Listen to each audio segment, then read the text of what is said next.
Look, it's a flood. The flood. It's flooding. Get away. Quick, we need to get to higher ground. Open the floodgates.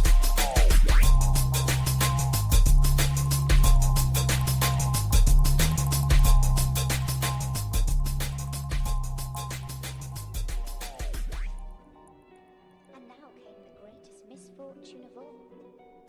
They got me this week, and they got me good, right? I thought I saw a meme, I think it was a TikTok video, circulating about a remake for The Land Before Time, right? And it was supposed to be like a Disney Pixar crossover, and they did the whole 3D animation, and oh my god, the character design. I mean, was Disney and Pixar have some good history.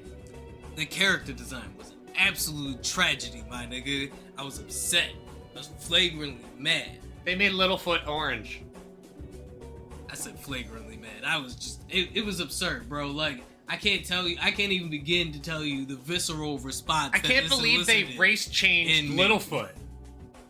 He's now orange. I went to Google it, and y'all, I'm happy to report that Snopes is saying that it is a pants on fire type level lie.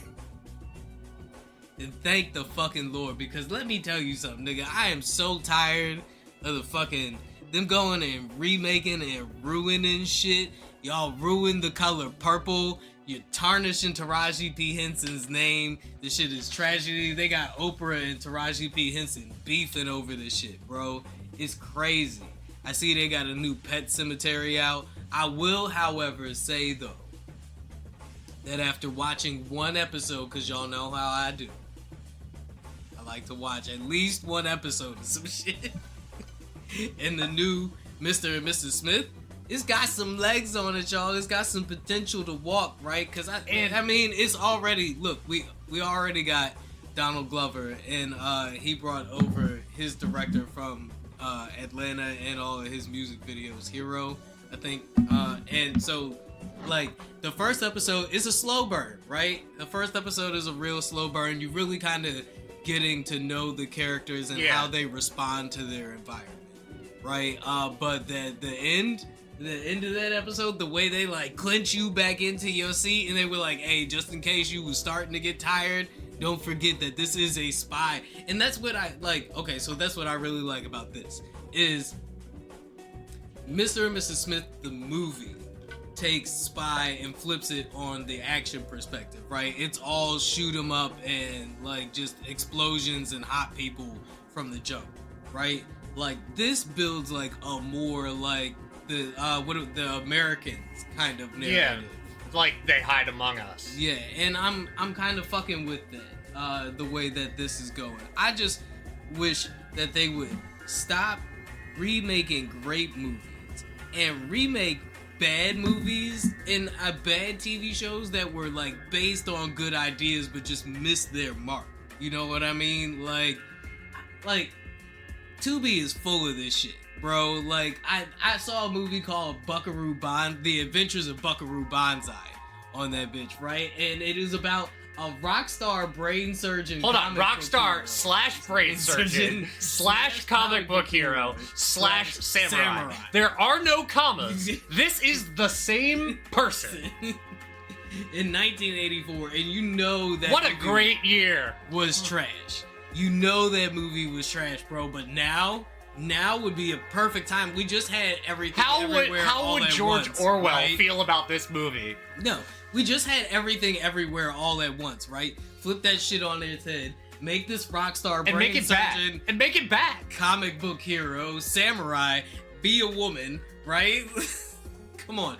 Do you remember Steel with Shaq? I think Shaq wants to forget.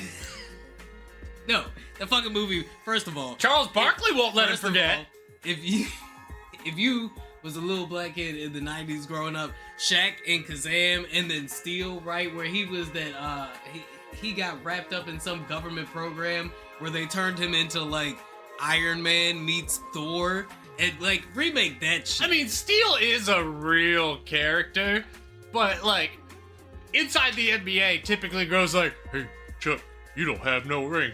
Oh, come on, I wasn't in Steel though. You remember Hackers, nigga, with Angelina Jolie and Matthew Lillard? Like, now is the perfect time to Yes. go ahead and remake Hackers. It would right? be a Black Mirror type fucking movie. Yeah, like, why are we remaking? I don't know. It's dumb. How about this? Get rid of Kevin Costner. You remake Waterworld. Do you think Kevin Costner was the problem with Waterworld? All right, I think it might have just been entirely poor execution of the premise of the world being flooded. That's what I'm saying. Like, Waterworld would be another one, right? With the Climate way change and CGI our love and of special fucking effects. apocalyptic storylines. How much money for the Greta Thunberg feature cameo? How much money for the Greta Thunberg cameo, right? Like, It would all go to charity. get rid of Kevin Costner, make it Leonardo DiCaprio. It's a hit. Who we getting to direct that bitch? I'm trying to think right now. It's gonna need to be somebody who's like really good at like ooh.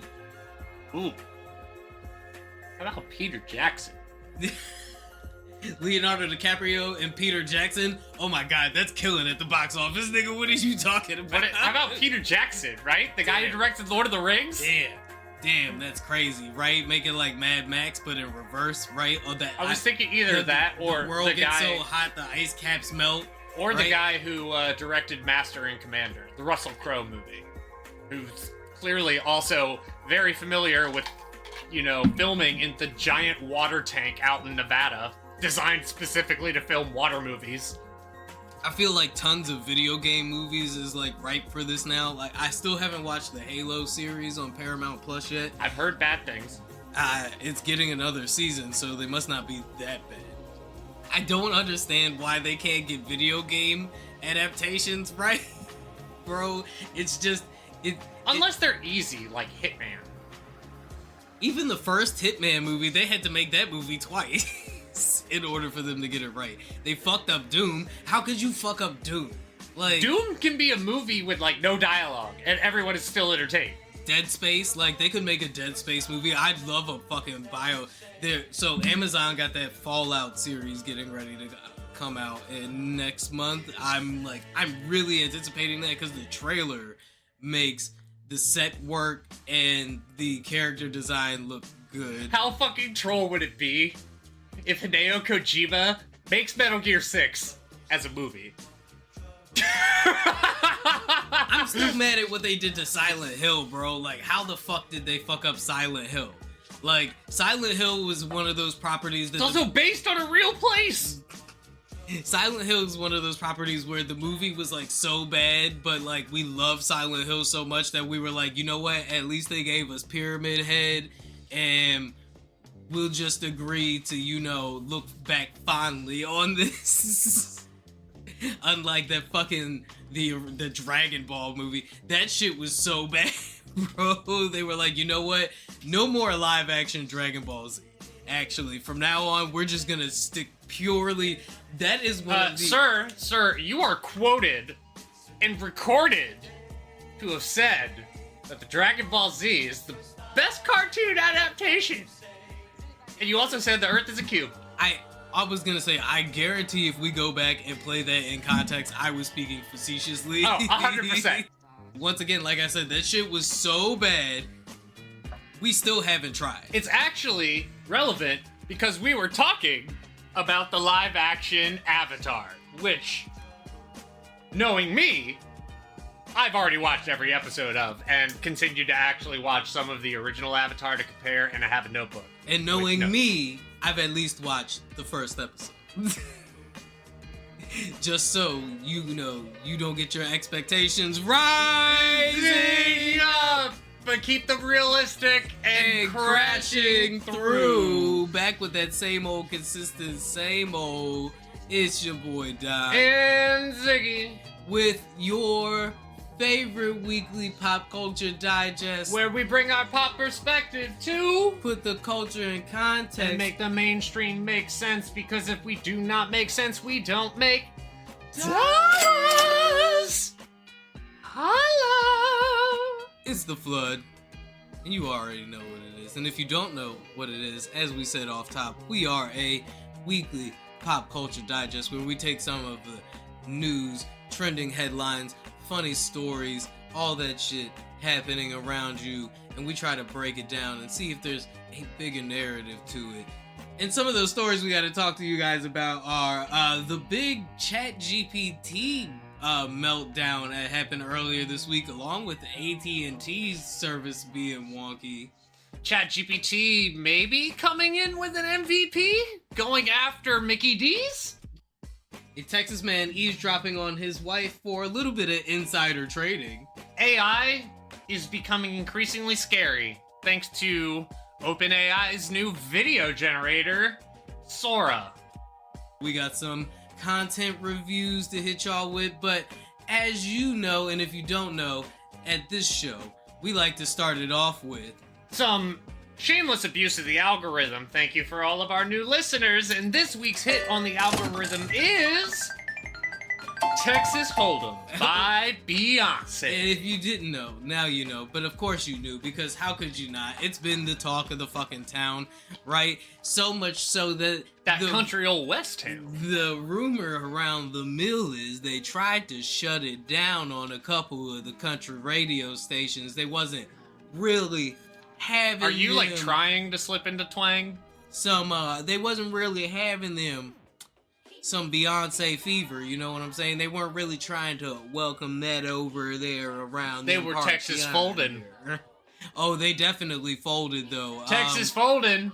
As soon as they were blasted on the social medias, they poked folded, the beehive. And yeah, they did. And they poked the beehive. Did it get to buzzing.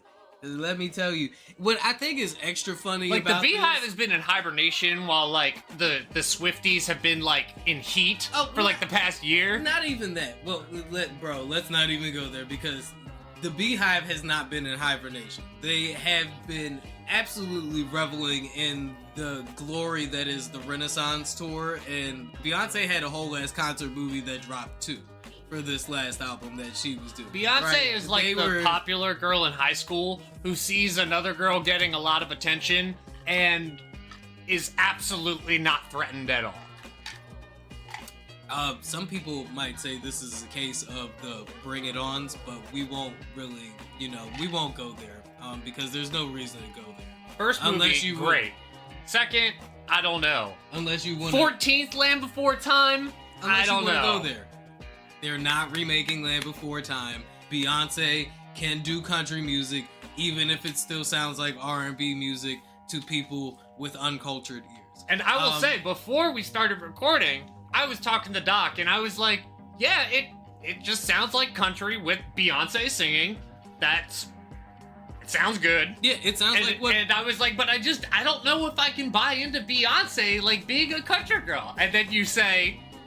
Beyonce is from Texas. And I said, I concede my point. I feel That's all I needed to know. She's from Texas. It works. A lot of... It's not even just that, right? I feel like a lot of what's going on here is your typical country music listener is very familiar and secure in it. The average country listener who also listens to Beyonce is a smaller percentage than the gross population that listens to Beyonce. I would argue that it is still probably a larger percentage of Beyonce listeners than you would rationally think, which is why as soon as this album was allowed to be played on country music stations and like passed through the gates that were being kept, it blasted to like fucking number 2 on the charts. Currently right number now. 2 behind Jack Harlow's Lovin' On You. Check out last week's episode. We could check the country music charts, but I feel like it's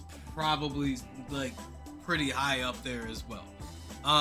And like I said, I was like, I had trouble of the idea of buying into Beyonce doing country music, and I'm sure I'm not alone in thinking that for probably a lot of country fans who feel that way. And then you're like, oh, she's from Texas, and I'm like, oh, okay. So she's always had this sound. But it's not even... Yes. Because, once again, as I pointed out earlier when we were having the discussion, I feel like you may be a bit unfamiliar with what black country aesthetic looks like, right? Or what, like, black country culture may look like, right? Like, the dirty South is the dirty South. My preconceived notion is a lot of black country music stems from, like, early Delta blues stuff. I mean, that's all country music, like, to be 100 about it. That's where it comes from, old Delta blues. How do you think rhythm Robert and Johnson's blues. doing in hell? Listen. Listen. Probably spitting on who is in a small town. Oh goddamn, what is that dude's name? Jason Aldean? Yeah, probably spitting in Jason Aldean's seat. Try that in a pit of hell. I think it's funny because it wasn't but too long ago that the T-Pain interview was circulating where he was talking about how he had written on a couple of country songs, and the reason why he stopped is because even though he likes country music and he says he gets a lot of his melodies from country music, he had to stop because when his name shows up in the writing credits, the racism comes out and the radio stations don't want to play the songs and the record labels don't want to hear the demos, and it's there. And I feel like this whole Beyonce rollout kind of proved it, right? Like, you can say the song doesn't sound like what you typically think country music to sound like, but it, like, here's something I noticed in watching anime. Trust me, believe it or not, I'm going to connect this, right?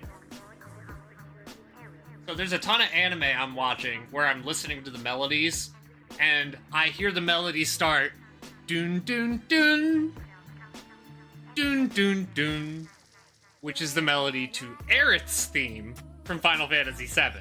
They always alter it a little bit in the next couple of bars so they don't get hit by copyright strike. But I'm listening to all of these and I'm like, oh, really broken down, very melodic, starting with those notes and then breaks up here. Okay, these people are all just copy pasting video game music and putting it into anime. So, yeah, there's definitely inspiration that can be drawn from cross media and cross genre. Look at metal and blues music.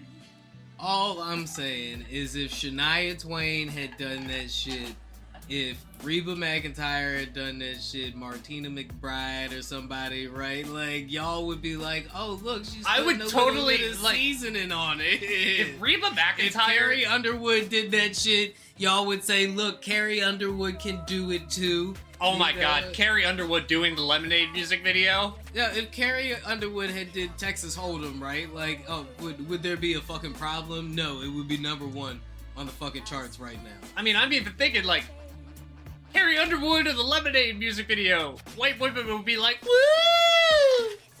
Please Reba don't. McEntire doing the Lemonade video would be pretty hilarious, though. I tried to tell y'all about Shibuya months ago. I already knew where the tide was turning. When I saw it happening in the summer. When will y'all finally give the flood its flowers? We tried to get y'all hip to shit. Yup. Way ahead of time. I told y'all. Like, we told y'all about the murderous Panera Lemonade before the second person died. We really did. We was out here. And I tried to let y'all know that I felt something in the waters early back in June. I said all this country music on the charts got me wondering what the fuck is happening. Just like I said, I was nervous about the live-action Avatar, despite how beautiful the trailer looked. The dialogue-free trailer. Also, has anybody seen Cardi B? How's Nikki doing? Did you know Cardi B Did you was see... missing? And shout out to our patron, Donovan McDab, for telling us that for Nicki Minaj's new tour, because of somebody in, like, her crew, they have to put a sexual deviant warning on every single ticket promo because he's gonna be backstage. Yikes. Well, listen, Cardi B fans don't have to deal with that, but they are wondering where Cardi B has been lately. The Barty Gang wants to know exactly where Cardi B is, so much so that they've been sharing missing posters all around Twitter, popping up in real life in places like in Miami and the Bronx, even Paris, Mexico, and New York City. Man, I said the Bronx. her right? street Even team Paris is and working Mexico. overtime. Yeah, it's got people feeling like we might be setting up for a new Cardi B album. Yeah, no, real this soon. has got street team written all over it. Kind of like I said, like all of the creepy clowns showing up right before it showed up. Yeah, so I love the internet theory that was a promo that got so out of hand that the It team just completely abandoned it. Yeah, because after a certain point, it wasn't even like them anymore. Yeah. It was just people like doing it because they thought it would be fun. And the It movie came out like 9 months later. So. Yeah, it lines up perfect. Yeah, no, Cardi's definitely got that album rollout going, but the whole "Where is Cardi" like thing, I thought that was pretty funny. As soon as I saw the clowns popping up though, and I knew the It remake was coming out, I'm like, this is marketing. This is fantastic marketing. And then they started showing up with like weapons, even though they weren't attacking anybody. And I was like, this isn't the marketing anymore. I mean, you know, speaking of good marketing, I feel like Beyonce having that whole little controversy with her country single getting charted on, or even like spins on any of the country stations. You couldn't have really asked for better marketing when it comes to that shit, right? Because now everybody is anticipating that Renaissance 2 is going to be a country album.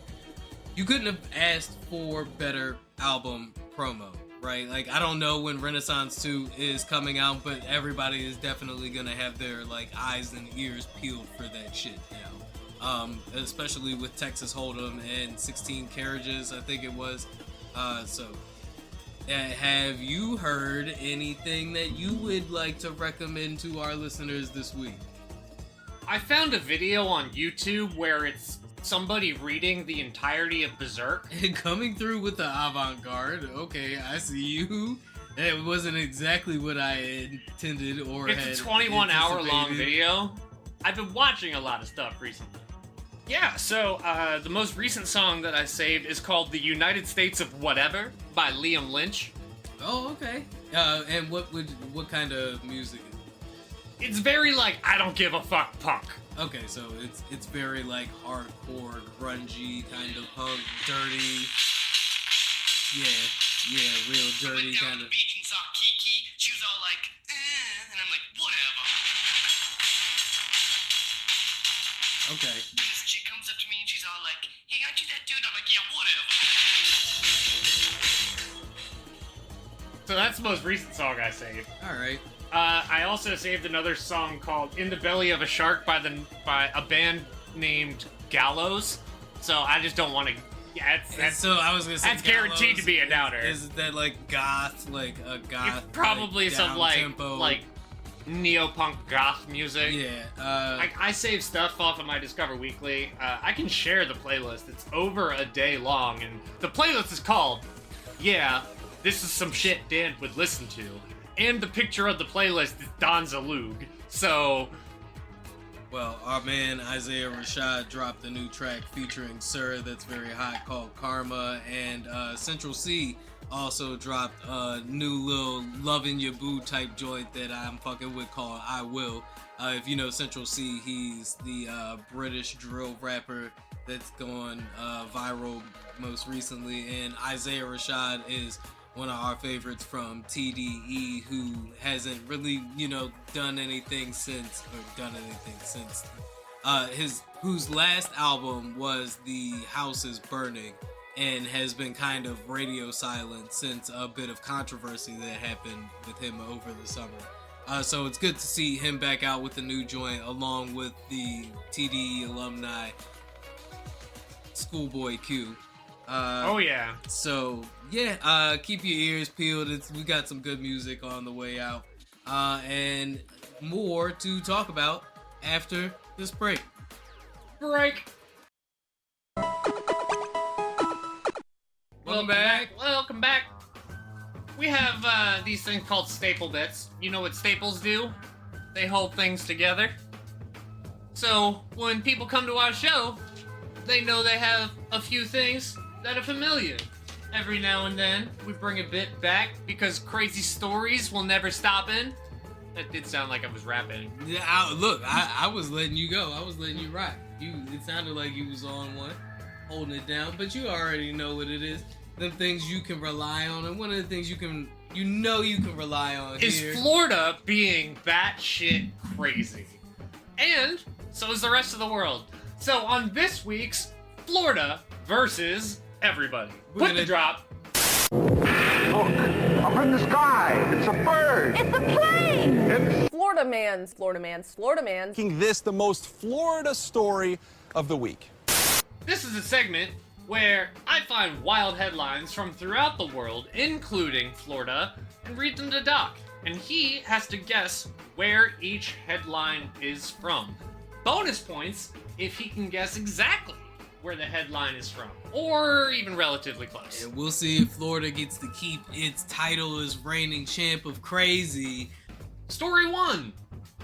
And especially for this week, this is Florida versus everybody, the animal edition. Ooh, okay, alright. I feel like that evens the playing ground here a little bit because animals are very unpredictable no matter where you're from. So There is one story that is just too wild that I had to include that I will save for last. Oh, okay. So- Saving the best for last. Mummified monkey remains were found The in fuck? luggage at What the- airport. At the airport. Oh, okay, look. I was gonna say this automatically eliminates America, right? Because there are no native monkey species here, but not at the airport. Okay. Alright, I'm gonna say this is not Florida. This is not Florida. It's China. This is Boston. So we're still in America. The traveler at Boston Logan Home of International Mark Airport Wahlberg. said that the bag contained dried fish. Do you think dried? I mean, I don't. Oh, okay. Dried fish. That does not look like dried fish. That looks like mummified skulls. Fish don't have noses or not protruding noses like that anyway. Upon further examination, airport agents discovered that it was in fact mummified remains, which included heads belonging to 4 monkeys. I feel U.S. like Customs and Borders Protection said in a statement. I feel like he'd have been. Why did he lie and say fish? He'd have been better off like saying it was prosthetic. Small children. Prosthetic mummified alien dummies. Ooh, hold on. Do you think he's gonna get a bigger charge by lying and saying they were fish and turned out to be monkeys? Or do you think he would get a larger charge if he said they were dead babies that turned out to be monkeys? I don't know why he didn't just say they were movie props. He probably could have gotten away with saying they were just realistic movie props from the latest Indiana Jones reboot that also flopped. The incident took place on Thursday at a security screening for passengers, where a canine officer named Buddy sniffed out the dead and dehydrated monkeys from inside luggage belonging to a traveler who recently returned to the U.S. from the Democratic Republic of Congo. Would you rather get busted with cocaine at the airport or dead mummy monkeys? Dead mummy monkeys. I have plausible deniability, Really? or at least What enough kind of leeway to plausible come up deniability? with some bullshit story to have mummified monkeys than cocaine. They're like, oh, you have drugs. Are you selling them? No? You still have drugs. That's not my bag. Well, it's in your luggage. My bag didn't have cocaine in it. I'm sorry. Yeah. There's a lot more room to explain away mummified monkeys. I'm just Look, I would shut up, take my phone call, tell my lawyer what's going on, and ask them to I poke feel like holes. that's a special lawyer that you need for mummy monkeys in your bag. Saul Goodman. Listen, Or the Eagle Team. I don't think You don't need a legal team. I don't think Legal Eagle wants anything to I do think with Devin might just be intrigued. No. He'd be like, defend this guy with the mummy monkeys. this. No, you need the people Hobby Lobby has. You need the same legal team Hobby Lobby has. The one that lets them sell ancient artifacts or buy ancient artifacts from terrorists and shit like that. Those are the people. Raw or minimally processed meat from certain wild animals, otherwise known as bushmeat, is not allowed to enter the U.S. largely out of health concerns. Bushmeat can carry germs that cause illnesses, including the Ebola virus. Julia Caravilla, the airport director at CBP Boston, said in a statement. I'm sorry. Are you suggesting? I feel like this article is suggesting that the mummy monkeys are more like dehydrated monkeys, like monkey jerky. Monkey jerky. Are they suggesting that the smuggled mummy monkeys I feel like they had no way to classify it, so they just kind of had to classify it as, I guess it's monkey jerky. Like, are these snacking monkeys? That's what you're saying? That these monkeys are intending to be sold for a snacking product? Airport agents around the country have encountered a variety of meats. In 2022, agents at Washington Dulles Airport confiscated charred bat. In 2019, officers at O'Hare International intercepted 32 pounds of rat meat. You keep referring to the monkeys as meat, and it makes me feel like people were gonna eat. Look, I know y'all can't see the picture, and I'm not filming this week, because who was eating these dusty ass monkeys? I really feel like whoever was writing the laws didn't think about transporting fucking mummified monkeys, and they were like, I guess we have to classify this under the dried meat classification? God, I'm really mad we have more stories to go into, because I feel like this would be a perfect transition into our how do we fix the dying restaurant industry story, but we will save that for later. Go ahead. So next, Florida versus everybody. Sheriff deputies corral wayward kangaroo near pool. This is not Florida. This is Florida. Damn, this is Florida. I thought this was an Arizona story. A wayward kangaroo was corralled safely by sheriff deputies Thursday as it was spotted hopping around the pool area of a Florida apartment complex. The Hillsborough County Sheriff's Office released a video and still photos of the kangaroo, including some footage shot from a helicopter. The agency also released audio of a female resident of the complex calling in to report it. I actually see a kangaroo. It's kind of a large kangaroo, the unidentified woman says. We got him closed at the pool gate area. Deputies were able to figure out the animal's owner and reunite them after checking for its proper registration, the agency said in a Facebook post. No injuries to the kangaroo or any other people was reported. I feel like the phrase kind of a large kangaroo just means, damn, I've never seen a kangaroo in person. I was gonna say, damn, kangaroos are a lot bigger than I thought they would be. Because the motherfuckers are easily, 6 to 9 feet? Maybe not 9 feet, but like a good 6 to 7 feet on average. How about we be smart? What is the average size of a kangaroo? 6.6 feet. On average, the eastern kangaroo. So just under 5 feet. So an average of 5 feet, with the tallest one being 7. I was gonna say that was females. So anywhere from 5 feet to males being like 6 feet, 6.6 feet on average. So as tall as Michael Jordan. Yeah. So and I'm pretty sure a kangaroo would fuck up Michael Jordan. I mean, not on the court, but like if Michael Jordan fought a kangaroo, I'm taking the kangaroo. And from what I understand, they like to drown things. So like if you ever see a kangaroo like standing in a body of water, like looking like it casually wants to invite you in for a dip, don't do it. I'm now just imagining like Michael Jordan in like mid shin level water trying to cross up a kangaroo, and the kangaroo just pushes him down until the bubbles stop. All right. So, next headline, because I'm mad I totally got that one wrong. But, I mean, hey, it's Florida, so stranger things have happened. Hiker kills coyote with his bare hands after an attack. Tests confirm the animal had rabies. Yikes. I'm gonna stick to my guns here and say this is not Florida. This is not Florida. I'm also going to say it's not in the Americas. because we're pretty good with the rabies here, at least here in North America. It is in America, and it's Damn. probably in a state you would not guess.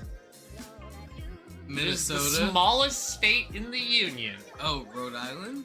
A coyote that a hiker killed with his bare hand has tested positive for rabies, the Rhode Island Department of Environmental Management and the Rhode Island Department of Health announced. Damn, they got coyotes in Rhode Island. Them motherfuckers is everywhere, bro. And the fact that it had rabies is kind of scary because rabies scares the shit out of me, bro. It is one of those diseases that is like... It's like literally a zombie virus. Yeah, it's absolutely metal, dude. What it does to you, like, it makes you, like, hydrophobic, and it can strike without warning. You can get bit by, like, a bat and not feel it, and not, like, have any, like, symptoms of rabies for, like, up to, like years, nigga. Like, and then one day, all of a sudden, your body's like, you know what? I don't want to drink water no more. It's like the way the right-wingers want you to think about acid, where you crack your back and all of a sudden you're in heaven. Yeah. No, rabies scares the fuck out of me. It is one of the absolute most metal and brutal things nature has ever done. I'm pretty sure what this guy did is also pretty brutal and metal, because the hiker was attacked, bitten on the leg, and then he pinned the coyote down by its neck until it passed out from oxygen deprivation. So, George Floyd. Yeah, but it's a coyote, and it already bit him on the leg, and it had rabies. Are y'all gonna cancel me like they did that comedian that made the George Floyd joke? I'm pretty sure the coyote is still alive, actually. If it's got rabies, it's only a matter of time. No, if it's got rabies, the coyote's only dead. It's just a matter of time. Next one! Zebras, camels, in flames, oh my! Circus animals recovered after truck catches fire on highway. This is Florida. This is not Florida. I really wanted it to be Florida because I feel like Florida needs that. Circus truck. Do you want to take a catching guess on where fire. this is? Berlin? This is Indiana. Damn. All of these have been in America so far. I'm disappointed in the lack of international stories this week. A truck, I got most of them from AP. Oh, alright. I'll let it slide. Fine, I'll check BBC next time too. God. Al Jazeera. Get some culture. By the way, check out Al Jazeera if you actually want some good reporting from the Middle East. I mean, I feel like we've shouted them out. How about unsponsored plug for Ground News? Just go ahead and check out Ground News so you can get an aggregated source of news that lets you know the leanings of all of the sources you're looking at and the different angles that they are all covering the stories from in one perspective, so that way you can stay informed. Marion, Indiana. A truck hauling zebras and camels for a series of weekend circus performances caught fire early Saturday on a northeastern Indiana highway, prompting a police rescue of the animals, which roamed along the freeway, some munching on grass.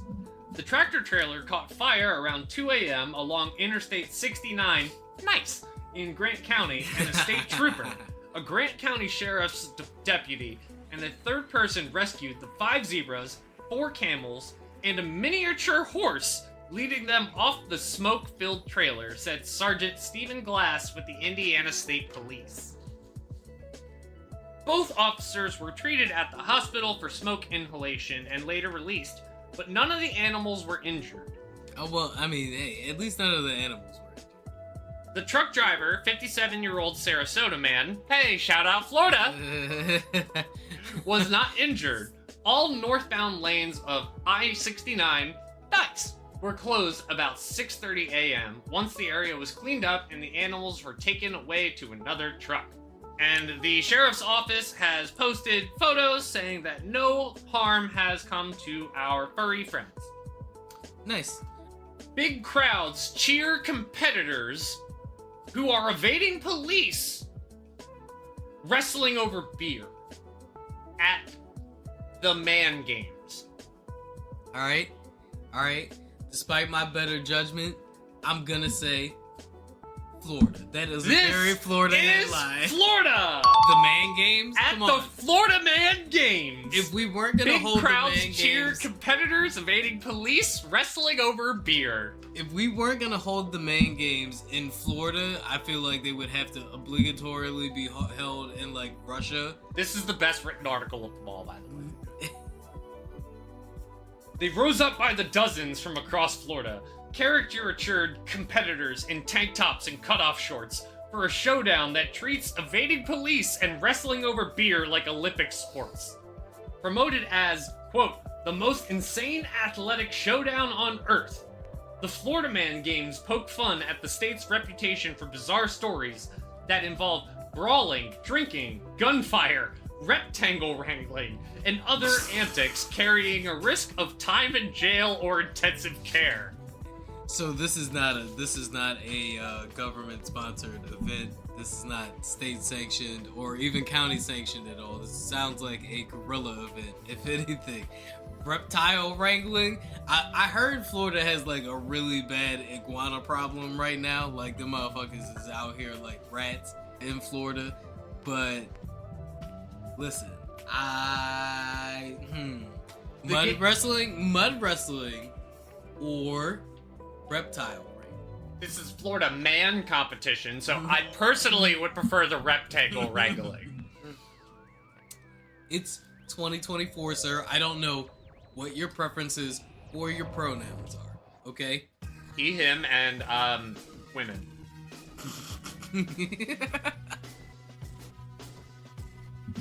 Sorry, straight white American male here. Okay, sis man, let's go. I know, I saw this thing of, like, insults to call straight people, and the one that stuck out in my head was Saget. Boring. Saget. Damn. Saget. Saget. Like sis. Yes. And oh, you wait till Elon Musk hears that one. He's gonna tweet up a storm when somebody goes to a Tesla meeting and calls him a Saget. Do you not remember he tried to ban cisgender or like the word cis as a derogatory slur? Yeah. So, the games kicked off Saturday with the Star-Spangled Banner played on electric guitar. Then spectators sipped canned beers behind metal barricades, cheered and frequently shouted expletives as a dozen times battled in contests inspired by real events from America's most surreal state. James Gordon of DeLand won the first event, wolfing down a plate loaded with barbecue pork and a sausage a fraction of a second before his nearest competitor. He chugged a beer to celebrate. I've lived in Florida my whole life. They're calling these events. I'm calling this shit Tuesday afternoon. So, how do we get to the point where a gang of beer thieves are evading the police? I mean, there's just a lot of wild shit here, so I gotta get to the part where the cops get I was called. really hoping to read this whole article. Pretty great article, I'm not gonna lie. What were some of your favorite parts about the article? I mean, the part where they were drug dealing naked. At the Man Games? I Yeah. mean, so I'm assuming the Man Games are not a male exclusive or like a no girls allowed kind of event, right? Like, I don't see any women named. can we talk about how at a certain point masculinity gets so masculine that it just naturally becomes homoerotic? Larry Donnelly trained for the relay race by riding a bicycle around his neighborhood with a second bicycle strapped to his back. No comment. One event had contenders dueling in muddy water in an inflatable pool, So there pummeling was each other mud with wrestling. weapons made from pool noodles and duct tape. So Another there was- was mud wrestling. Another was theft simulation relay, in which competitors Did you raced say while theft turning their simulation? bicycles, copper bites, and catalytic converters. I didn't know theft was a male exclusive like criminal activity. But I have absolute disregard for self-preservation. I will do anything. Catwoman Larry versus Donnelly, the Champ. 42, who owns a St. Augustine pressure washing business and serves as a captain of the 5-man team, Hanky Spanky. When I was in the military, I did a little alligator wrestling. A little alligator wrestling. In Russia, they wrestle bears. In Florida, they wrestle alligators. In Canada, they wrestle moose. Like, nobody wrestles a moose. Fam. According to the tournament organizer, over 5,000 people bought tickets at least $45 each. You are not telling me that this is a male only event with 5,000 tickets sold. That is like, they might as well just change the name to Professional sports? Sausage Fest, is what I was going to say. Sausage Fest 2024. One man is quoted saying, "There's typically drugs and nudity, but the city frowned on it when I asked for drugs and nudity."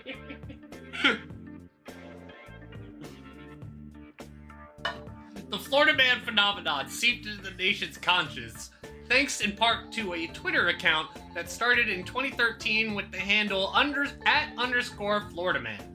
I just want to point out that the irony of this kind of event being held in the same state that hosts the Don't Say Gay bill, because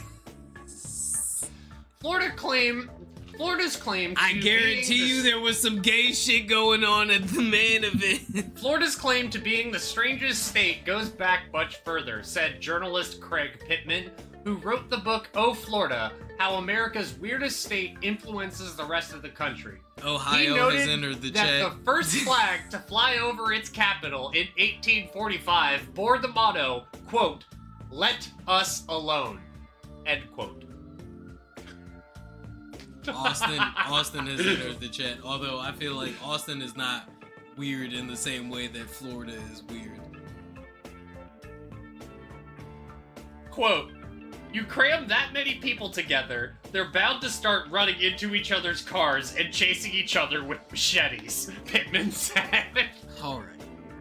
And for our last headline... This was the one that I had to save for last because it is not an animal edition.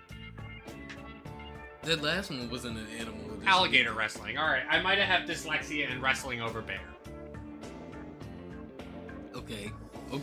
Toddler gets stuck after climbing into a claw machine looking for a toy in shopping mall.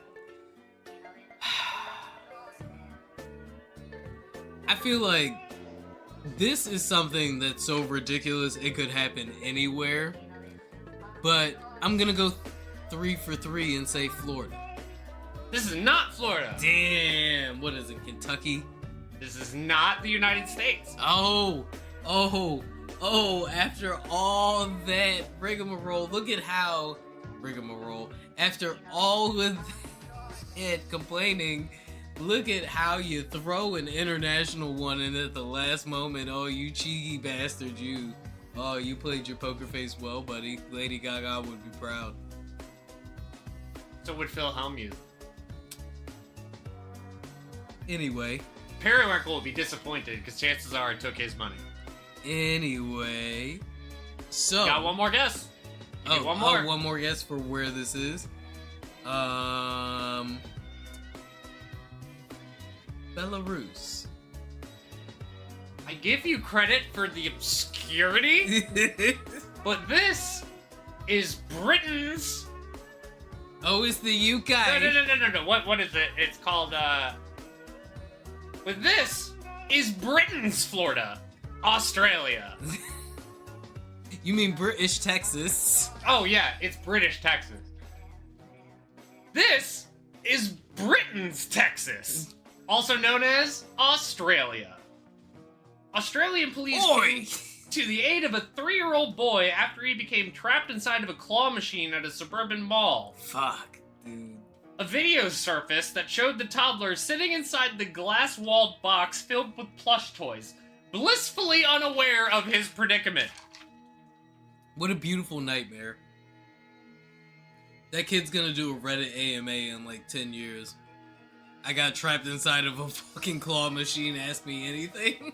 The boy's father, Timothy Hopper, said his son had disappeared into the claw machine's prize dispenser inside of it in a split second. Quote, I had zero chance to react to it. It was unbelievable how fast he climbed up there. The Australian Broadcasting Corporation reported Hopper saying. From somebody who's currently raising a toddler, let me tell you. This is my second toddler, by the way. Yes, it happens that fast. Them motherfuckers get into anything. You put them down, you turn around, and then you're like, oh my god, where did you get potting soil from? Why is it in your mouth? The video ends with one of the officers saying, you won a prize. Which one would you like? The prize is not the toddler. And that concludes our Florida versus everybody. Hey, shout out to Florida versus everybody. So, let's go through. You got the kangaroo wrong. 0 for 1. Monkey luggage. You got right, because it wasn't Florida. Coyote, you got right. Toddler stuck in claw machine, you got wrong. Florida games, you got right. And zebras, camels, you got wrong. So, we have you going...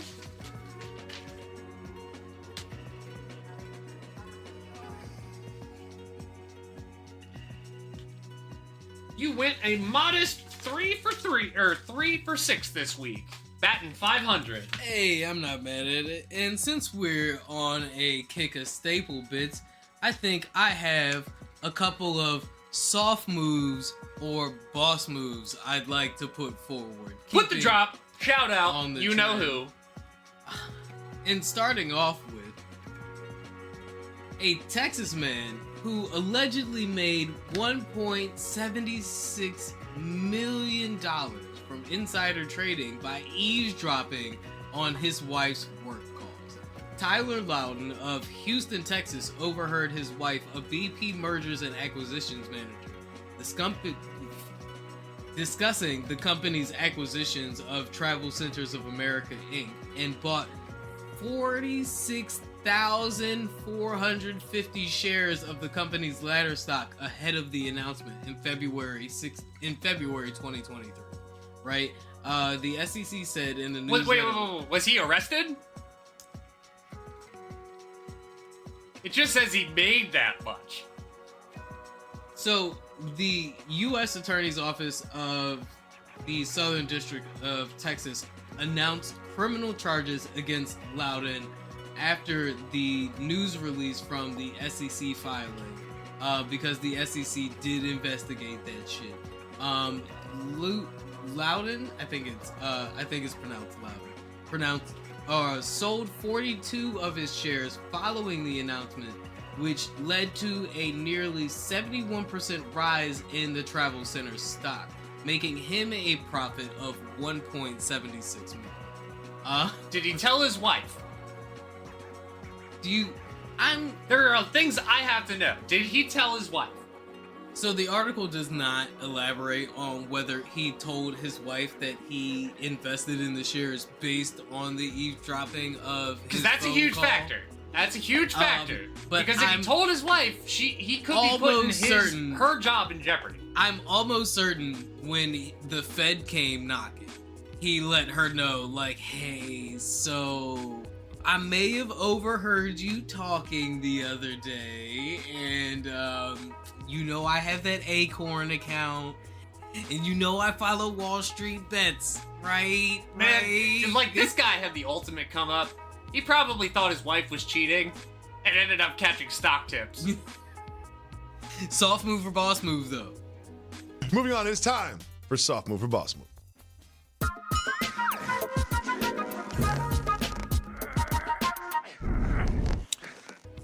If he did it without telling his wife, I'm actually going to say boss move. Boss move. So the I'm going to say article- boss move because there's plausible deniability.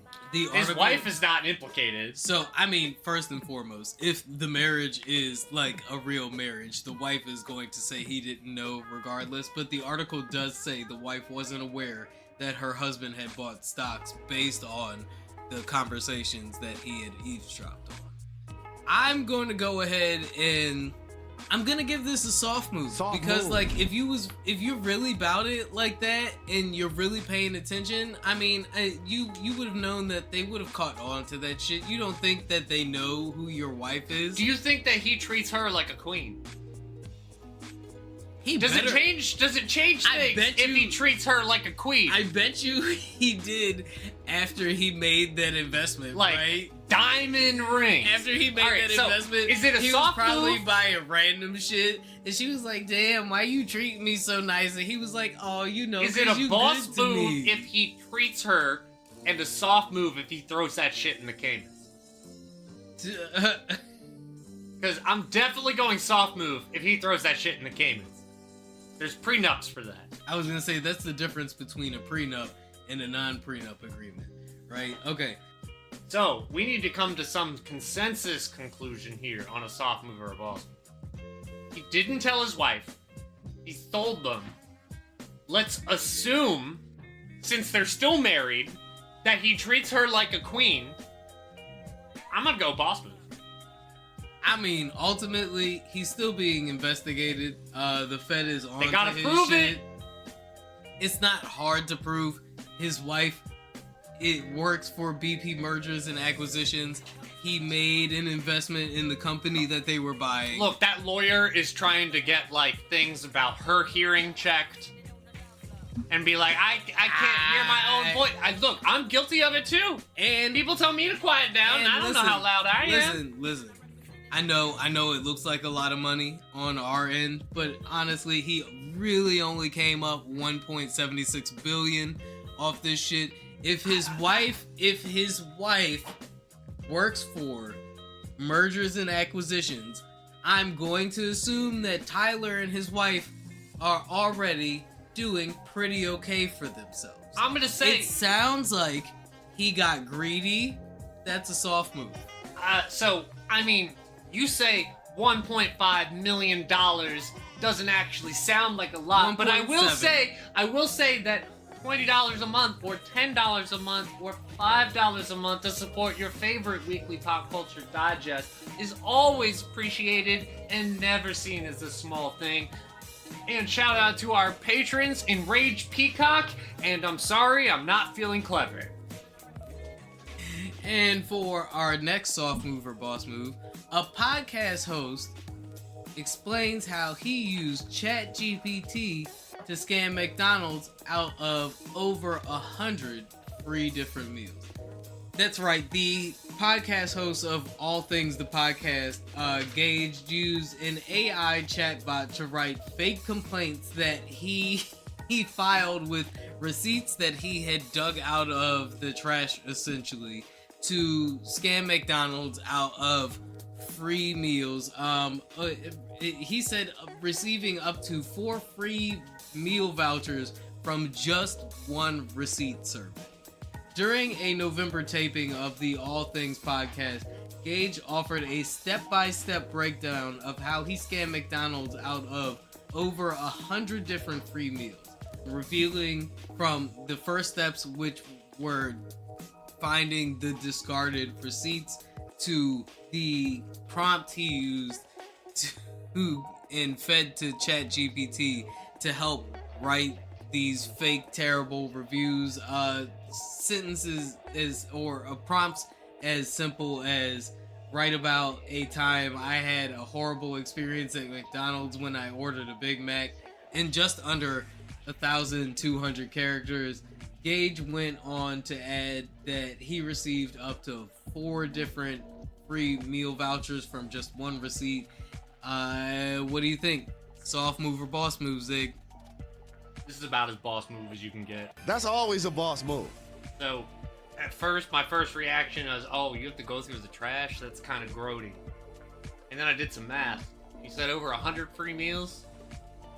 Over 100. I'm gonna and- tell you right now, the and average 4 free meal vouchers from up to just 1 receipt. And I'll tell you, like, even Listen, I use the McDonald's app, right? that's a like, a lot. ROI. That's a ROI that even a Bitcoin investment Like, can't do you necessarily know how much a give you. large fry is menu price right now? That's what I'm saying. It is $4 That's what I'm fucking saying. dollars. You could potentially boost your electricity bill trying to mine cryptocurrency, or you could dumpster dive at a McDonald's.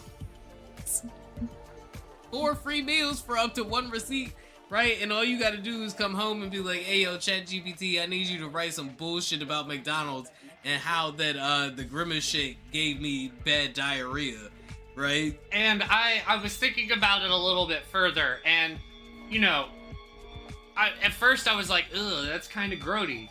And then I realized that billionaires do grody fucking shit to exploit the labor of everybody who works at McDonald's, and therefore we are going after their bottom line, and fuck the billionaires. This is punk rock as shit. Even going to the dirty, down in the dumps, literally aspect of it. Hey. Shout out G.G. Allen.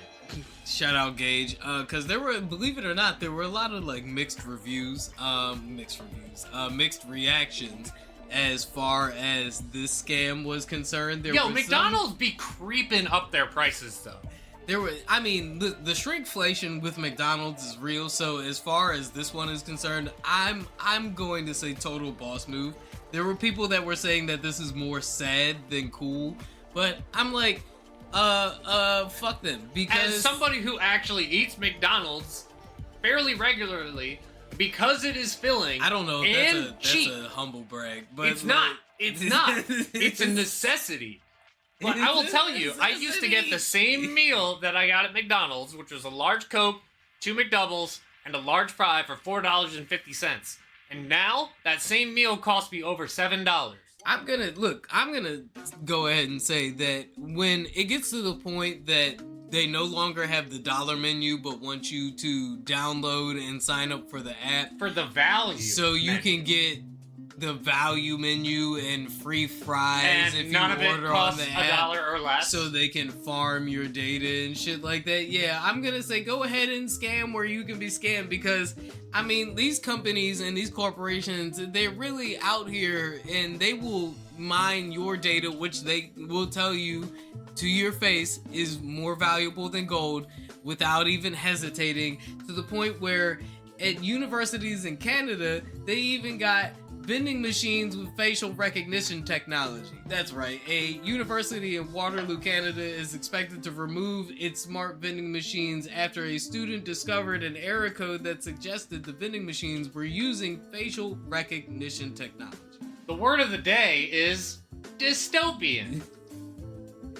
Adaria Vending Machine Services said that the technology doesn't take or store customers' photos, but the M&M brand vending machine distinctly read an error code that said NVIDIA vending facial recognition .app.exe application error, reported by Reddit user SquidKid47. They dove into the code, they're fucked. They dove into the code, they're fucked. That thing's cracked open like a Bethesda game. The post, according to Business Insider, the post drew speculation from some online users after it caught attention. Ars Technica, I guess the original source of the article, identified River Stanley, a writer for the local student publication Math News. Stanley investigated the smart vending machines and discovered that they were provided by Adaria Vending Services and manufactured by NVIDIA. NVIDIA Group, who is mainly famous for their graphics cards. Adaria Vending Services told Math News that an individual person cannot be identified using the technology in the vending machines. And what is most important is to understand that the machines do not take or store photos or images. Individuals cannot be identified using the technology in the machines, the statement read, and the technology acts as a motion sensor to detect faces so that the machine knows when to activate the purchasing interval. I mean, I can also understand them using a camera installed in there as, like, a security camera. But why do you need facial recognition for a vending machine? So, essentially, what they are saying is that the facial recognition technology is there so that the interface knows when to activate itself for a customer. So basically, it can power down in the meantime? Yeah, and it's meant to recognize when somebody is trying to use the machine. It's not facial recognition, it's a face recognition. It does not engage in storage, communications, or transmissions of imagery or personal identification information. The software, however, does estimate age and gender of the individual in association with the purchase. Okay, so right? that's a little more intrusive than I thought was necessary, because I will tell you, like, if it's not facial recognition and just a face recognition, that probably was made with the best intentions in mind, to be like, look, we can save electricity by having this thing power down when nobody's standing in front of it. Right. So the university, in the meantime, has asked that the machines be removed from the campus as soon as possible, and they've asked for the software to be disabled. But I kind of wanted your opinion, and you've kind of led into a little bit on whether you think this is a bit of overreaction or not. If it was designed with the intention of, like, saving electricity / saving money, I think it's a good idea, because, I mean, it's not a bad way to cut costs by powering down every part of this machine except for the camera, which then triggers to tell it when to turn on. Right, but we're so primed for the intrusiveness of technology that when we see something that signals that it is potentially interacting with us in a way that we didn't expect it to, we're always on film all the time. Already, right? All the time. CCTV cameras are literally everywhere. My laptop is open. We're fucked. So it's a little dystopian, right? But I do think it's also a bit of overreaction, because yes, the reason why the vending machine knows to go from the display of all the different sodas that are in it to the, hey, would you like to buy a soda, is because it recognized somebody walked up to it. And it recognized somebody walked up to it because facial recognition technology. I'm guessing it was probably like, oh, the facial recognition aspect probably goes to the point where, oh, there are two eyes, a nose, and a mouth facing me. Yeah, you can't be mad about the vending machine having facial recognition technology, but then have a Ring doorbell camera on the outside of your dorm. Or is all I'm saying. Or be mad about a vending machine and then openly go into the Amazon store. Or have a smartphone in your fucking pocket. Right? We're not gonna do this again, guys, where we're like, the government is tracking you. I'm like, yeah, do you read the terms and conditions? Or like, the government is tracking you, but you also have a driver's license. Have you ever read the terms and conditions of anything? I mean, I've read the Google and the Facebook terms and conditions. First and foremost, congratulations for letting everybody know you have the attention span to sit down for like 90 minutes, because they are purposefully obtuse. I even think, like, in some countries, it's illegal for the terms and conditions to be as long as they are in our country, because, like, yeah, obviously nobody's going to read that, and they get so long to the point where you can sneak things in, because yeah, obviously nobody's going to read that. It's kind of the same way like Congress works, where they, put a bill forward, but it's like 4,000 pages and there's actually like 6 other bills in it. Yeah. That's the whole thing about the military spending bill right now, where they're debating on how much aid goes to Israel, Ukraine, and the border, because they've all tied it up into one bill. But I don't feel like the vending machine is storing your data for big government, right? Yeah, me neither. I don't think it's scanning. how many now at most it is scanning the age and the gender of its consumers, right? So that Mars, the M&M Corp, because it was a Mars vending machine. You also have to think on the back end. Like, how much money would it cost for this fucking vending machine company to have all of this technology to trace down all of your social internet footprint for a candy bar? Exactly. It's not a casino, right? And I think it just makes people wonder, like, okay, well, if this vending machine has facial recognition technology, does, like, my smart fridge? And, like, the answer is duh. Yes. Duh. Yes. You bought a smart fridge. Of course it has facial recognition technology. That's how it knows you're hungry for eggs again, nigga. You think it's just magical when you open the fridge and a light peers over one specific food? Yes, it's dystopian, but I mean, at this point, we have to decide if we want that Back to the Future where, like, everything is super convenient. You kind of, it seems like the trade-off is your privacy at this point. It's almost as if we have to separate the products of a company from the company itself. Or lower your expectations a little bit, right? And I think we got a real good taste of having to lower our expectations on Tuesday when ChatGPT went wonky and what some people are equating to a stroke. Oh yeah. It was giving just all kinds of awful random responses to people's questions, going off on long I mean, it's called diatribes. artificial intelligence, and name one genius who ain't crazy. It was good. I think we have gotten so used to giving or setting such high expectations for this new technology that has been able, because I mean, what else was it? Soka that came out this week. That Sora, the ChatGPT AI video generator, right? Which is extremely honestly dystopian. Extremely impressive. It's also extremely dystopian, right? But as impressed as we were by Sora, right? Then Tuesday It's far happens. from perfect, though.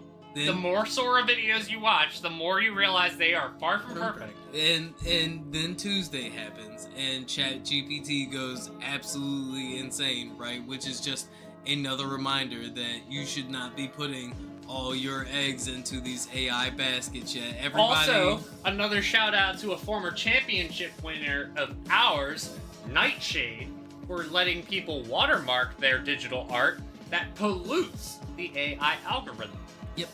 So there are, we are seeing progress being made on all fronts here between Sora and we covered Nightshade a couple of weeks ago. So this battle for AI generated imagery and content keeps moving forward here, but we are also seeing some of the hurdles that are still to be overcome because even the company behind ChatGPT, Microsoft. Is it Microsoft now? Microsoft owns ChatGPT, or OpenAI. OpenAI now. They are being very cagey about exactly what happened with ChatGPT on Tuesday, referring everybody to the open blog, but the blog just simply referred to the problem as solved and when it was all done, but they won't elaborate any further on exactly. I have an what idea. happened. We should refer to the ChatGPT bot as Al Instead of OpenAI. Yeah, just Al. Al. So for shorthand. Yeah, just Al. AI, which is lowercase L. Just Al. So they don't know what happened to Al on Tuesday. I mean, Al had a stroke. It also coincided with a major AT&T outage, right? So AT&T customers were suffering shortages in their services. Did it affect HBO Max? I don't think HBO Max runs on AT&T's servers, but field day next week. People with AT&T cell phones, AT&T internet services were coming up short on Tuesday, and the company decided that the best consolidation for that would be a $5 credit for its cell phone and internet outages to be paid only to non-prepaid customers. Oh, okay. Right, so not Boost Mobile, because I think AT&T also owns Boost Mobile. Rip drug dealers, sorry, your burners are out of commission. No, yeah, but they were though, right? And I feel like that's totally not fair, even though those people have prepaid minutes. Look, I don't know how much of that is taxable towards the economy, but you're fucking up the hustle. I feel like that's dirty as fuck, first and foremost. Yeah, AT&T prepaid, AT&T business, and Cricket customers, it's Cricket, not Boost Mobile, or Boost Mobile, will not have access to this $5 credit, which I feel like is classist bullshit. What about Mint Mobile? Mint Mobile? Maybe we can get a shout out from Ryan Reynolds. Mint Mobile. We're open to a sponsorship. I also feel like a $5 credit is totally bullshit, because you know AT&T makes way more money than that, and yes, I know that they're going to have to spend a couple of millions of dollars to alleviate whatever profit margins that were affected by Tuesday's outage. I'm sure the CEO told them to let them eat cake. But that's exactly what happened here. $5 per person. Let them eat cake. I remember when my Comcast cable went out one time a couple of years ago, and it was just and it was an unprovoked shortage. I don't know what happened, but I called customer service and I complained about it because I was like, yo, what the fuck is going on with my cable? And even Comcast had the decency to give me $10 for every day the cable was out. I was about to say, like, a month free. Like, I'd be I would be happy with a month free. AT&T estimates that the average cost per user is $5 per day, right? So they are saying that, yes, this credit is your average usage per day. That's bullshit. If Comcast, which we can all agree is an evil corporation, like, the worst customer service outside of McDonald's, can come up off of $10 for an outage. I think AT&T can come up off of $10 for an outage. If our patrons want me to rant about a particular employee at McDonald's for a video on Patreon, let me know. I have some words. But I'd like to take this one step further. Let's put on our conspiracy theory hats. You know what else happened on Tuesday? I don't know if you have your feelers into the conspiracy theory side of the internet anymore. I like to lean on you when it comes to the conspiracy theory shit. What's not a conspiracy theory is that the sun has been very active, right? And there's been lots of unprecedented peaks in solar activity lately. And the Tuesday ChatGPT and AT&T outages also happened to coincide with two particularly intense solar flares. Well, why does that change anything? The Earth's already flat. So ice walls are still standing. I don't know if you know the potential concern amongst solar activity and solar flares when it comes to technology, right? But solar flares do have the potential to strip away some of the Earth's magnetic field protection, right? Yeah, so Magneto has a field day. Magneto would potentially be rendered like useless, yeah, by this kind of activity, right? Don't quote me on that. It's either one or the other. He either gets amped or nerfed. Yeah. And in this case, the conspiracy theory side of the internet has been like kind of bubbling when it comes to the solar activity, because the solar activity has been increasing over the last since we were joking around about like black people getting superpowers. Oh yeah, right? Yeah. I'd be like Richie. Lots of people were thinking that this is kind of like a pre-game for some of the shit that we are in store for here, because there has been some murmurs. Would it be astronomy or would it be like astrophysics? Either way, in the scientific field, about the like the rate at which the sun is kicking out like all Something these Neil solar deGrasse storms. Tyson can talk about. Yeah, but something that's also got lots of legitimate people worried and conspiracy theorists also worried because, like, there's two different sides to this that I saw, which is these solar flares knocked out the infrastructure that AT&T and ChatGPT were running on, and yeah, that they're using the solar flares as an excuse to run drills for how people will respond to modern day technology being shut down. We're all Stanford prison experiment. Yeah, so one is a Stanford prison experiment, and the other one is like, this is not a drill, this is really happening, right?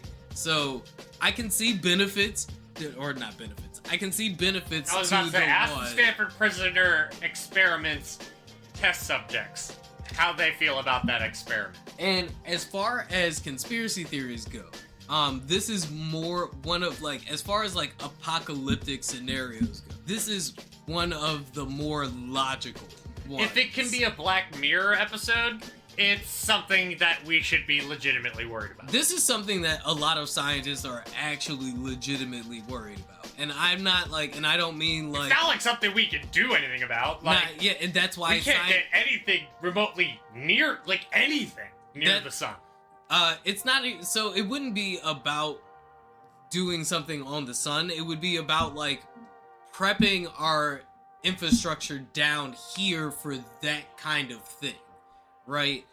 Which is something that we have pretty much been ignoring because it's one of those things that hasn't been a problem since, like, I think the last significant solar storm happened in the mid to late 1800s, and it was so significant that telegraph machines that were unplugged were still able to send signals.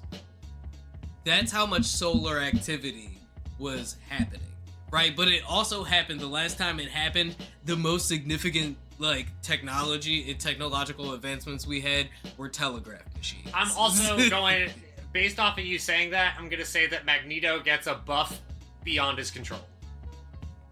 Yeah, so it's like Avatar level, like it would be like Aang losing control of the Avatar yeah, state. yeah. Like, that would be Magneto. Who is an Omega level mutant, and if that's the case, he'd probably destroy the world. At least destroy the function of the world. So what do you think, though? Do you think the conspiracy theorists are on? So, because like I said, this is a thing that scientists are legitimately worried could destabilize our current way of living. But Gotta go somehow. It's also... it's like a don't look up kind of scenario. If we all go at once, I mean, at least I can't complain. No, this wouldn't be a we all go at once kind of thing. This would be one day you go to turn on your TV and that bitch either works and it's not plugged in, or it's not working, your cell phone isn't working, you can't access your bank account, grandma's pacemaker is going wild, like people phone transformers are blowing up kind of thing. Yo, I have some of the greatest memes saved on my phone. I'll be sitting there chuckling in the black until my phone dies. And then I'll worry about it then. And on that note, we've got some other things that you guys might want to worry about, might not be worrying about, but might want a little bit of elaboration on. Like right the after, Avatar live-action series. And the Griselda Blanco miniseries, and the new Mr. and Mrs. Smith, and a whole bunch else after this break. Long ago, the four nations lived together in perfect harmony.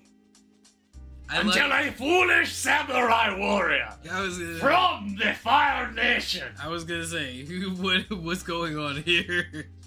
We're like, part Mexican is like... It's like Mexican Aku talking about Avatar. Right. Long ago, Holmes, In like distant land, there were like these 4 nations, like one about water, and there was one about air, and then earth, and there was a homies about fire too.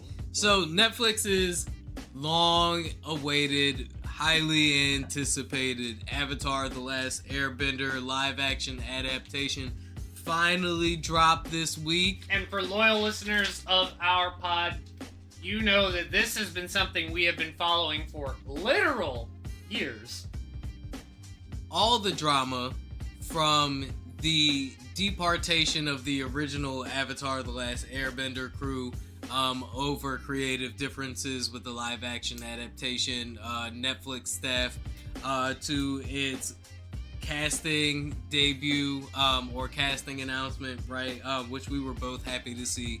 And I still think, even after watching the first couple of episodes, I still think that the casting choice was way better than that movie that came out. What movie? Right? What movie? The M. Night Shyamalan Lang Dong movie. We don't talk about that. How do you feel, Zig? You watched the whole series. All right. What do you think? I'm going to start this with a quote that I heard from Van Lathan on the I was gonna say podcast. Van Lathan watched the last Avatar. Yeah, no. He watched all of them. He did? He watched all of it. Okay, shout out to Van Lathan. He's on the Ringerverse podcast, the Midnight Boys, with Charles Holmes, and it's basically 3 hype black guys in a room talking about shit. On the Midnight. That's the name they choose because they debut at midnight. I like how you pivoted that. My man was like, they chose that name. They chose that name. They dropped their episodes at midnight. But Van Lathan said, quote, "Nobody ruins a production like a child actor." I have opinions. React to what Van Lathan said first. So my opinions are kind of what Van Lathan is reacting to, right? I feel like what Van Lathan's reaction was a lot of people's reactions here, because I am seeing a ton of disappointment in the adaptations of the characters, right? And some of the angles that were chosen by the actors or maybe the directing staff, right? And personally, I feel like it's the director's fault. But I'll get into that in a little bit. I was actually pleased with the first 2 episodes that I watched. No, they're not the cartoon. No. But I think what we are failing to realize here as fans, right? And I think what I feel like you were failing to realize too in our initial discussions and reactions to the show was a lot of people are calling it melodramatic, right? They're calling it too heavy. The cartoon had a lot more levity to it, right? A bit more wholesomeness. Granted, we were having this conversation while I was 1 episode in. But I would argue, and I would push back, that I feel like what Netflix picked up on was y'all going, oh, Avatar: The Last Airbender is so deep. Oh, it covers all of these heavy topics in a way that nobody would expect a cartoon to. Yeah, it's about war. And that's easy. As an anime fan, I think you can agree that it is easy to cover very heavy topics under the guise of animation, right? When we watch cartoon under the guise of a war story. I mean, look at Adventure Time. Nigga, if that show was live action, it would be... Not work, for starters. It would be much darker than Supernatural, right? And Supernatural is already heavy. Like, look at that show. Supernatural as a cartoon would be a lot funnier than it was. And it Supernatural as a cartoon would be great. Already funny, right? Supernatural is already It would be Scooby-Doo with guns. It would be Scooby-Doo with guns. Yes. I would love that. That's my point, right? So when we see this our beloved cartoon translated into live action, it gets, no pun intended, more real, right? So now it feels melodramatic when it was already melodramatic to begin with. The Airbender nation got wiped, genocided. They got Palestine, nigga. Before we go on this, I do want to say, this is something I'm going to want to talk back to. I want to know afterwards, I want to talk about the reverse. Live action, considering we were talking about good premises that failed in execution, what live action things would have been better as animation? Cartoon. So we'll go back to that. Okay, so one critique I feel like I have is I feel like the director could have pushed them to better emote.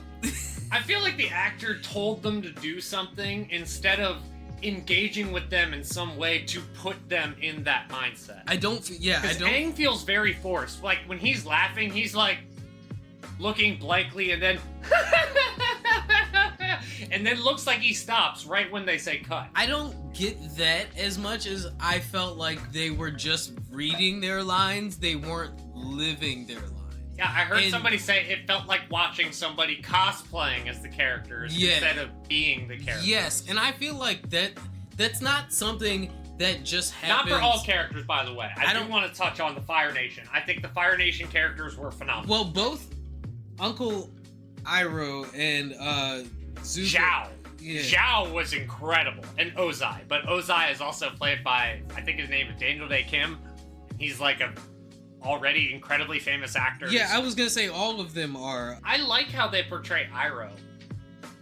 Like, the cartoon gives him levity, also like jovial, like comic, almost like derpy humor. And where in the live action, Iroh always seems smart and empathetic. Yeah, and Zuko, Dallas James Liu, has been in Shang-Chi. He was also in Pen 15. He was in the Tekken movie. So, like, there are some pretty seasoned actors here, but, like... Zuko has been one of the most divisive characters. People either think Zuko has nailed it, I think Zuko nailed it, or they think he way overdid it. But I think he nailed the, like, petulant, pissed-off, traumatic child. He is an angsty teenager, right? He is an edgelord. Yeah, and I think that there's another thing here, too, where I feel like people are expecting a lot more from children than should be reasonably expected from children. This is a kids show. At the end of it, it is not Game of Thrones. It is a Nickelodeon production. Even though it has been given a Netflix budget, it is still a Netflix budget. It is not a Disney budget. I think they made a mistake of making this show for adults that kids could watch. Instead of the other way around. I think you have it confused, sir. I think you think Netflix is producing a show for adults because the people who initially recognized the Avatar IP are adults now. It is still a children's show. And to children who don't know any better, this is probably fucking groundbreaking acting for them. Like, I do feel like some of the lines were delivered in a way that felt very... like, I'm very mad about the absence of some lines. For starters, Zuko never said the word honor. Once. Literally never said the word honor. You were complaining, too, about them leaving out... the penguin sledding! So, I think the penguin sledding thing like, was I feel like the made whole way they awakened Aang takes a lot of the levity away from him. Like, I don't feel the same way for the simple fact that I think they made up for that in the way that Aang plays with other children in the live action adaptation, right? Because what the penguin sledding thing does is remind you that this all-powerful being is still a child at nature, right? And immediately when he goes into the village, he's playing with the children. Later on in the episode, when they come up and they ask him if he's really an airbender, the first thing he does is run outside and play with the kids, because at the core of it, he's still like... He's 12! He's literally 12! And that's it. And that's what the penguin sledding thing, as much as you remember that being like a core piece of his identity, they were still able to get across the fact that this is still a 12-year-old in different ways. The thing is like, Which I felt they have to do in order to make people watch the live action adaptation and not the cartoon, right? So It's got to be different in some ways. Yeah, but I feel like they changed Aang from the beginning at a very fundamental level, where the tone of him leaving the Northern Air Temple came across as him actively running from his role, where in the original Avatar, he was just like, I need to go clear my head, and he comes across in denial. Like, the first thing he says when he comes out of the ice is, do you want to go penguin sledding? Like, that says someone who's just like, he doesn't even want to think about what's weighing on him. Where in the live action, like, he went into a coma and then he woke up and he was like, I'm the Avatar. I need to know what else to do. I feel like it wasn't as direct as that, as you're making it seem. The show doesn't feel fun. There's more weight instilled into the plot. Exactly, because Netflix But it's not always a good thing to do it Netflix that way. looked at what everybody said they loved about Avatar, which was the way it handled these heavy topics. And once again, if you look at the actual storyline of Avatar: The Last Airbender, it's not a fun storyline. I think they handled the heavy things heavy-handed by, like, explicitly having Aang look at the camera and be like, oh my god, I'm the last Airbender. My entire tribe has been murdered. I'm the Yes. Avatar.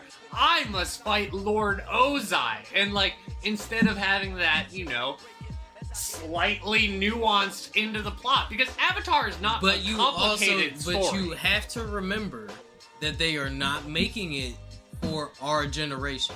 Our generation already had its version But of we Avatar: The Last Airbender. we found that out without having it explicitly spelled You're out not to us talking about when we were kids. We're not talking. Yeah, but we're not talking about us anymore.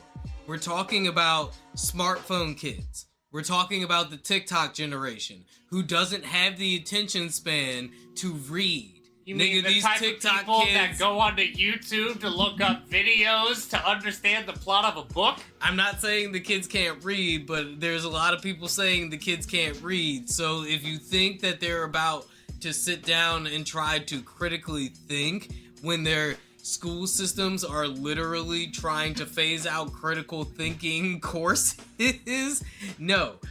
So yeah, I feel like a dummy getting my degree in a field of critical thinking. When you look at it through that lens, a lot of the decisions that are being made as far as the production process goes start to make a bit more sense, right? They have to get a new audience enticed in the first couple episodes, or else they're going to fall off for all the other content that is, like, constantly bombarding them, like non-stop bombarding them. Like, why should you keep watching Avatar: The Last Airbender when Mr. Beast has a new challenge coming out?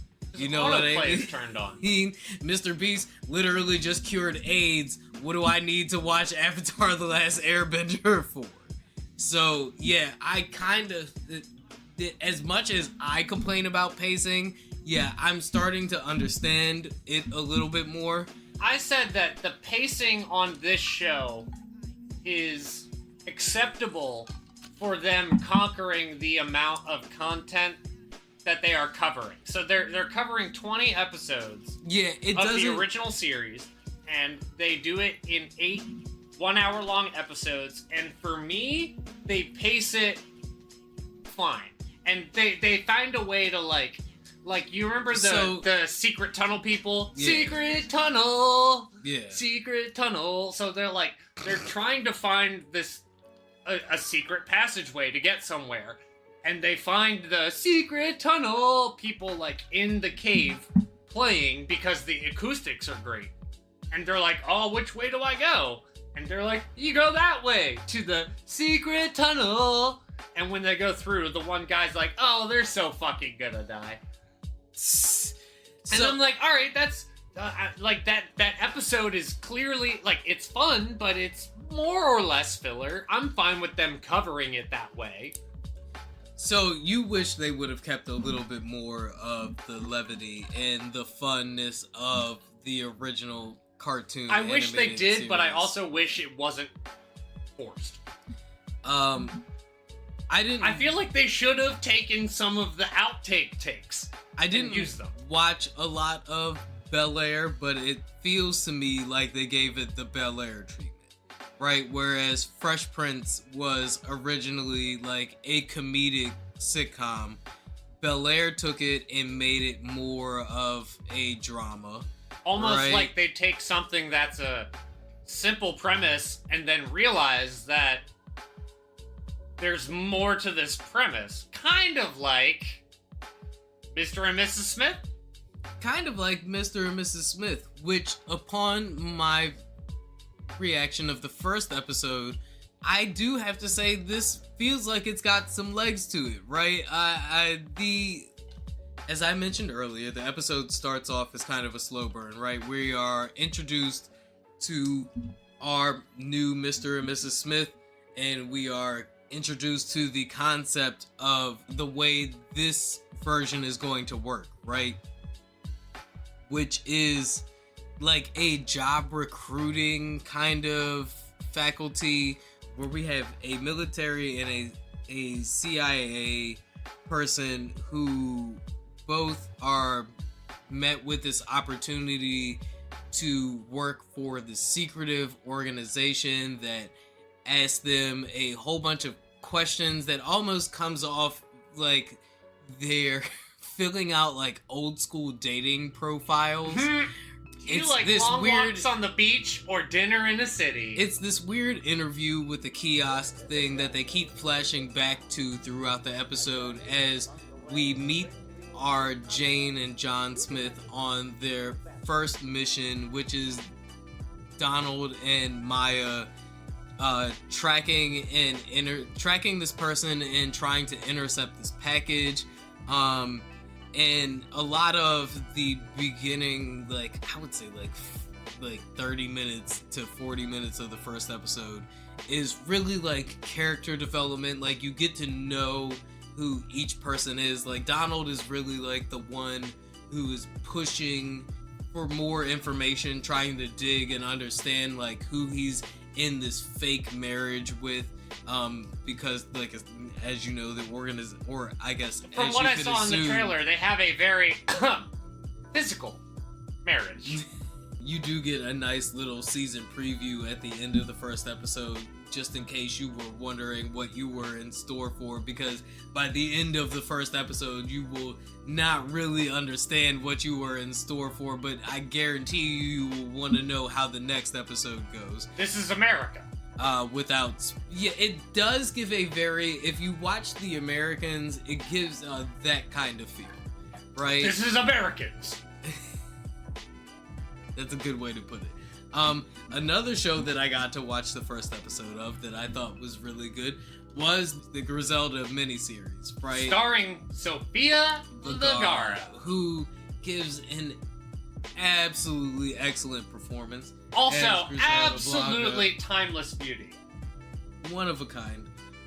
The 6-episode miniseries starring Sofia Vergara starts off very heavy, right? You know, she's running her kids from Medellin to Miami in an attempt to escape her drug life, to establish a new empire, and it just the performances from beginning to end Can't wait to be legit. Don't quote me, boy. I ain't said shit. Very captivating.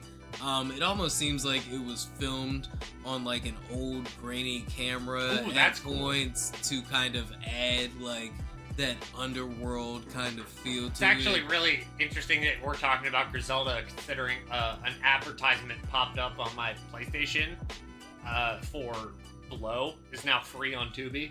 Yeah, no, I was going to say it does give a very like Carlito's Way, Narco, Sicario, Blow. kind of Blow kind of vibe. Carlito's Way. Like it's got, it's got that Scarface kind of feel to it. So if you were looking for like a new gritty crime drama, this is definitely it. Or if you're trying to fight some urges. It did not disappoint at all. I mean, but Sofia Vergara rarely ever disappoints. I don't think she would have signed on for this if it was not. I think she she's in like Angela Bassett, like eternally fucking gorgeous kind of category. Like, yeah, no, I totally agree. Halle Berry, she's in there too. The Griselda is definitely is peak.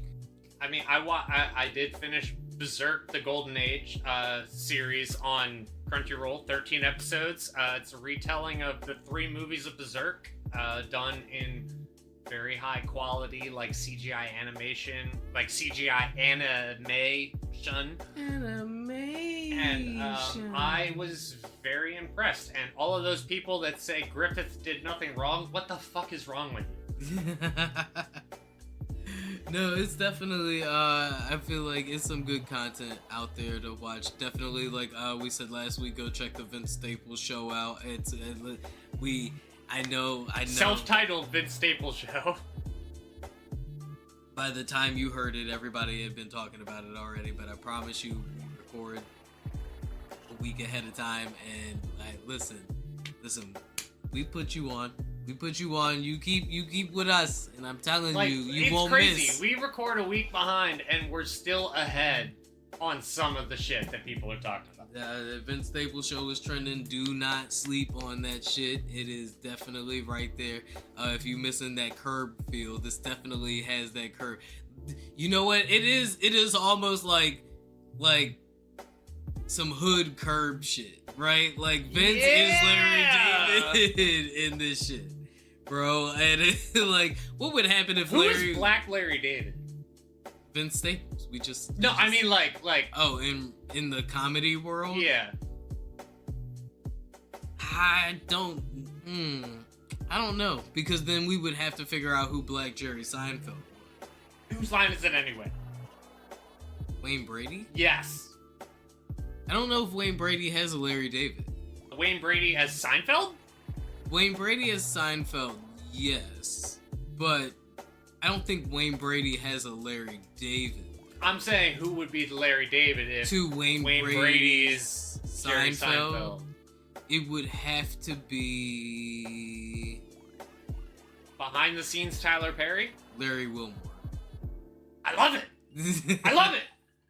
I absolutely love it. I actually feel like that would, okay, come on, write the check. Cash that check. Like Larry Wilmore writing a show with Wayne Brady sounds awesome. Yeah, it sounds like the Bernie Mac show. Actually, it would be like Blackish for black people. Actually, the answer to this question, now that I think about it, is Bernie Mac and Larry Wilmore.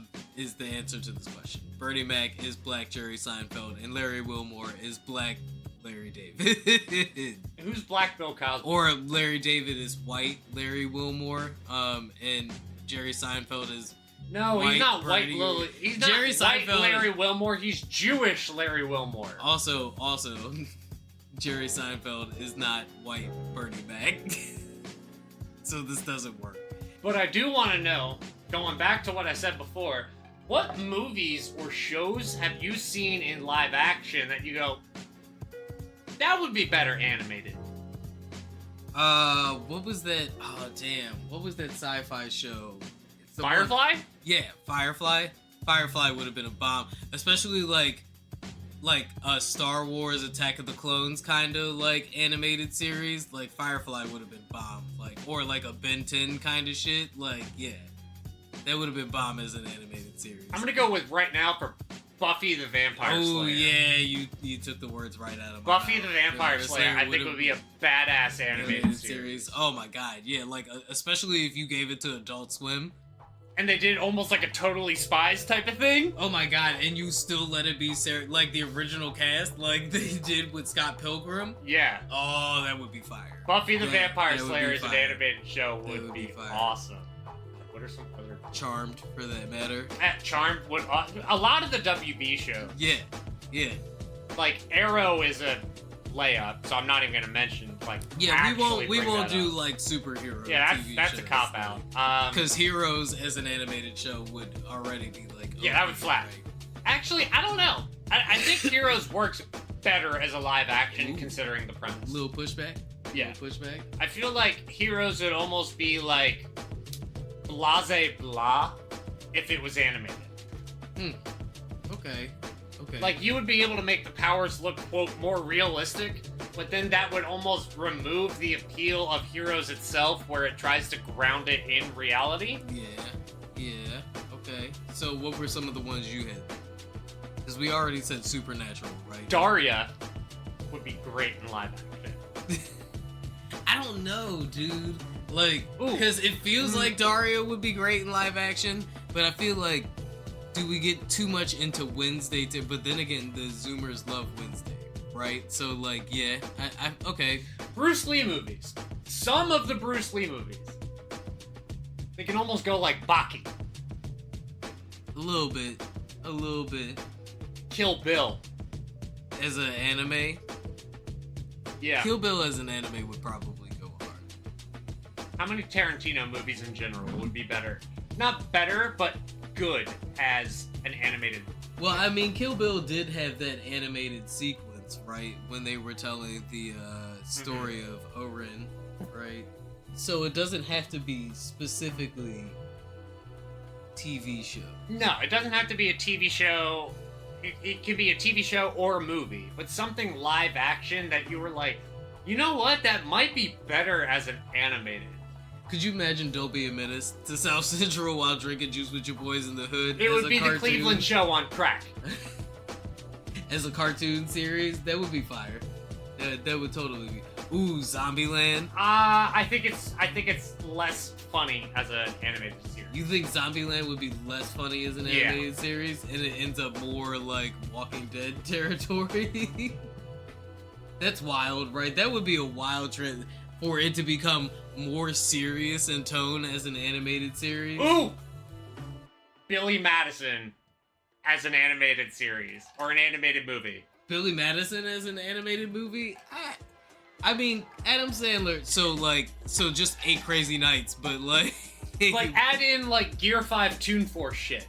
So for Adam Sandler's next Hollywood money-milking adventure, he just, instead of rebooting all of his content, he just animates it and gives it the 8 Crazy Nights treatments. No, he does all of the different holidays, but 8 Crazy Nights style. That's what... Yeah, Nah, fuck that. He does Billy Madison, and then what was the other? Happy Gilmore as an animated series. Mr. Deeds. Mr. Deeds. Lil Nicky. Could you... Okay, so hold on. I think he wants to forget Little Nicky. I think Lil Nicky slaps as a cartoon, though. Oh, it'd be a great... That's an Adult Swim cartoon waiting to happen. Yeah, Lil Nicky would definitely have been better as an Adult Swim cartoon. American History X. American History X as an animated series, I feel like would be the episodes of Justice League where they go back in time to take over to beat Vandal Savage, who took over for Hitler. Yeah, that was an episode of Justice League.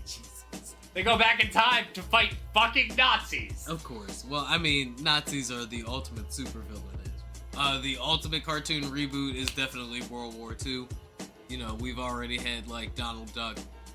What's it, Donald? Yeah, Donald and Daffy have both you know what would be time sweet? serving for the German army. A World War II cinematic universe where you take all of the characters involved with World War II and you put them in the same universe. So, like, you have Donald Duck fighting, like, Wolverine, who's fighting Tom Hanks. Or no, fighting alongside Tom Hanks. That kind of crossover would just be more proof that none of this is normal. But what should be normal is buying your Pokemon, Magic the Gathering, Flesh and Blood, Yu-Gi-Oh! And card game supplies at Token MTG, and you can also get that at tokenmtg.com. But that's also Token MTG and Edgewater. Is it Edgewater? It is Edgewater. And Edgewater. you use the promo code Ziggy to get 10% off of your order. And if you fucked with this episode, you can find us at the Flood Pot on everything. And that is on everything. And if you want to give us 110%, you can subscribe to our Patreon. Shout out to Enraged Peacock and A Little Dab Will Do Ya. And we'll be back at you guys with a little bit more of those dabs next week. Deuces! Look, it's a flood. The flood. It's flooding. Get away. Quick, we need to get to higher ground. Open the floodgates.